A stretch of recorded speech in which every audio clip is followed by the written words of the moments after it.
তখন সে স্বপ্নে দেখলো যেই ব্যক্তি মারা গিয়েছে কবরে আছে, ওই ব্যক্তি খুব সুন্দর পোশাক, খুব সুন্দর সাজে সুসজ্জিত হয়ে আছে।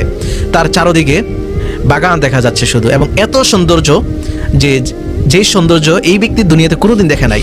তো তার এই ভালো অবস্থান দেখে এই ঘুমন্ত ব্যক্তি তাকে জিজ্ঞেস করলেন, তুমি তো একটু আগেই মারা গিয়েছিলে, তাহলে তোমার এই অবস্থায় তুমি কিভাবে আসলে, কিভাবে তোমার এই অবস্থা হলো? তখন সেই মৃত ব্যক্তি জবাব দিলেন, আমি একটু আগে মারা গিয়েছিলাম, আমি যখন দেখতে পেলাম আমার কবরে আমার জন্য আযাবের বিছানা রেডি করা হচ্ছে, অর্থাৎ আমাকে আযাব দেওয়া হবে, আমাকে জাহান্নামের শাস্তি দেওয়া হবে, ঠিক সেই মুহূর্তে একজন ফেরেশতা সুসংবাদ নিয়ে আসলেন যে সাবধান, এই ব্যক্তিকে কষ্ট দেওয়া যাবে না, এই ব্যক্তিকে আযাবে দেওয়া যাবে না। কারণ আল্লামা ইমাম ইবনুল জাওসি রহমাতুল্লাহি আলাইহি তিনি তার আল ওয়াফা বিফাদাইলিল মুস্তাফা মধ্যে নকল করেছেন একটি ঘটনা।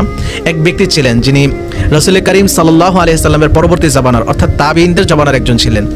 তো ওই ব্যক্তির ঘটনা আল্লামা ইমাম ইবনুল জাওজি রহমাতুল্লাহি আলাইহি এবং ইমাম কুরতুবী তিনিও এই ঘটনাটি উল্লেখ করেছেন তার কিতাবে।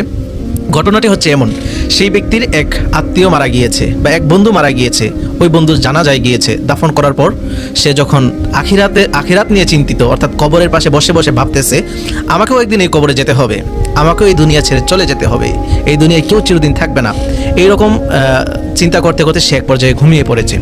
তো ওই ব্যক্তি যখন ঘুমিয়ে পড়লো তখন সে স্বপ্নে দেখলো যেই ব্যক্তি মারা গিয়েছে কবরে আছে, ওই ব্যক্তি খুব সুন্দর পোশাক, খুব সুন্দর সাজে সুসজ্জিত হয়ে আছে।